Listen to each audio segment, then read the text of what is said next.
मेरे सभी संत भाइयों को साहिब गुरु सतराम। बोल दो सतराम सत्य पुरुष पिता की जय। बोल दो परम पूज्य बाबा गुरु घासीदास की जय। यह बहुत सरल है। यह सिर्फ एक चीज़ से जटिल लगता है, सिर्फ एक वजह से। आप जितना ज़्यादा कोशिश करते हैं तो उतने ज़्यादा मजबूत होते जा रहे हैं। अगर आप इसे समझ जाएं तो आप देखेंगे कि आप ध्यान के अलग अलग आयामों में पहुंच जाएंगे और पहुंच रहे हैं।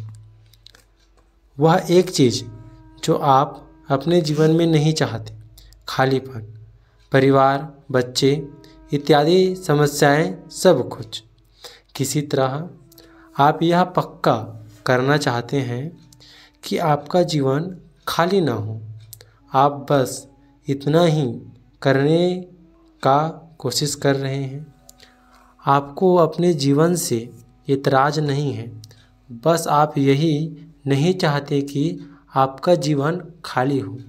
आप यही देखना चाहते हैं कि आपका जीवन खाली ना हो। लोग अपने जीवन को इतने सारे दर्द को न्योता दे रहे हैं खालीपन से बचने के लिए, क्योंकि खालीपन सबसे बड़ा जहर है। हाँ, ये सबसे बड़ा जहर है। आप नहीं चाहते कि आपका जीवन खाली हो, लेकिन यह जानबूझकर खाली हो जाए तो इससे बड़ा अमृत कुछ नहीं होगा। बस इसीलिए शून्य ध्यान है। शून्य यानी खुद को बाहर करना। अगर आप खुद को अपने जीवन की कला में महारत प्राप्त करने के लिए सक्षम हो जाएंगे, महारत हासिल कर ले तो 15 मिनट के शून्य से ही आपको ज्ञान प्राप्त हो सकता है। लेकिन ऐसे इंसान बहुत कम होते हैं जो खुद को उसमें अपने आप को उसमें रख सके और बाहर निकलने के लिए तैयार हो। ऐसी चीज़ें तभी आती है जब उसमें समर्पण की एक गहरी भावना हो। यह असंभव नहीं है, लेकिन दुर्लभ है। यह हर इंसान के लिए संभव होता है। अगर मैं कह दूं कि ध्यान करना ज़रूरी नहीं है, इससे खुशहाली न आए, तो बहुत से ऐसे लोग हैं जो ध्यान करना ही छोड़ देंगे। तो हम खुशहाली के बारे में बात कर रहे हैं, आपको होने वाले फ़ायदे के बारे में बात कर रहे हैं, आप खुद को हराने वाली बात कर रहे हैं। ध्यान जटिल इसलिए लगता है, अध्यात्म जटिल इसलिए लगता है क्योंकि ये है नहीं, ये बहुत सरल है। यह सिर्फ एक वजह से जटिल लगता है, सिर्फ एक वजह। यह खुद को विनाश करने की एक प्रक्रिया है। यह सिर्फ उसके लिए है जो खुद को विलीन करने के लिए तैयार होता है। अगर मैं कहूँ कि मैं खुद को विलीन करने जा रहा हूँ तो और की तुलना में आप अधिक मजबूत हो जाएंगे। आपको मेरी बात समझ आ रही है? क्योंकि आप जितना कोशिश करते जा रहे हैं उतनी ही ज़्यादा आप मजबूत होते जा रहे हैं। अगर आप कोशिश ही ना करें तो कोई रास्ता ही नहीं है। बस ये कला जुगत सीखनी होगी, कोशिश करना, लेकिन इसकी परवाह मत करना कि क्या होगा। यही ध्यान का सार तत्व है। अगर आप समझ लें कि जो कुछ हो रहा है उससे आपको कोई दिक्कत नहीं है, फिर धीरे धीरे आप उससे बाहर हो रहे हैं।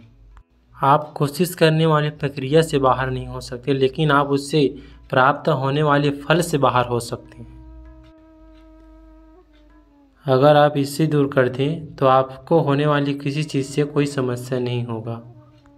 तो आप देखेंगे कि आपको इससे कितना फ़ायदा हो रहा है। लेकिन यहाँ लोग यही तर्क लगाते बैठ जाते हैं कि मुझको प्रतिदिन कर रहा हूँ, दिन प्रतिदिन कर रहा हूँ, तो मुझे कितना फ़ायदा हो रहा है। इसी में व्यक्ति का मूर्खता नज़र आता है। कोई भी ध्यान नहीं करेगा। अगर आप उनसे कहोगे तो ध्यान करने से कुछ नहीं मिलेगा, तो व्यक्ति ध्यान करने वाला भी इसे छोड़ देगा। इस मानव इतिहास में बहुत से ऐसे लोग आए हैं जो ध्यान के माध्यम से पूरे जगत को प्रकाशमय किए और पूरे मानव को सत्य का ज्ञान दिए। अगर आप यह मानेंगे कि आप एक गाड़ी की तरह हो, क्योंकि आपका एक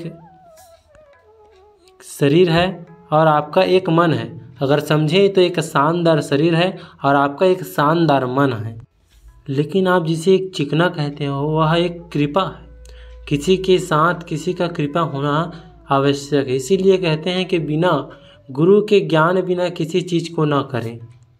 बहुत से ऐसे शानदार व्यक्ति हैं जो कृपा के कारण रुक जाते हैं और अपनी समस्याओं का हल नहीं कर पाते। इसलिए आपको कृपा की बहुत ही ज़रूरी होती है।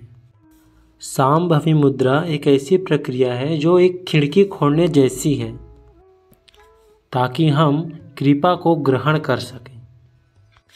आराम से पालथी मारकर बैठे और अपने रीढ़ को सीधा रखिए, मगर उसमें कोई तनाव नहीं होना चाहिए।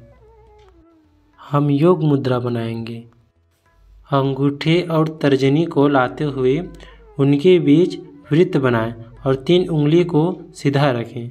फिर चारों उंगली को मिलाते हुए अपनी हथेली को इस मुद्रा में ऊपर की ओर जांघों में रखें। हाथ और कंधे ढीले, तनाव मुक्त हो।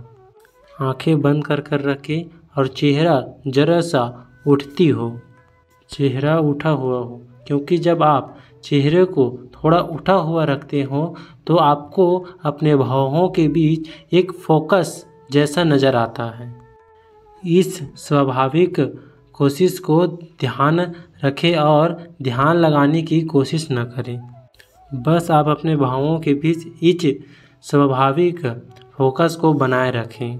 बंद आँखों के साथ चेहरे को थोड़ा ऊपर की ओर रखते हुए बैठें। भावों के बीच यह स्वाभाविक फोकस बनाए रखें और सांसों की गति पर नियंत्रण रखें। सांसों की गति को ध्यान देकर 3 से 6 मिनट तक इस तरह बैठे रहें। आप यह महसूस करेंगे और करते रहेंगे, धीरे धीरे आप ध्यान के उस अवस्था में पहुंच जाएंगे जिस अवस्था के लिए आप तैयार हैं, जिस अवस्था के लिए आप बैठे हैं। आप यह महसूस करेंगे कि आप किसी अंधेरी की तरफ जा रहे हैं।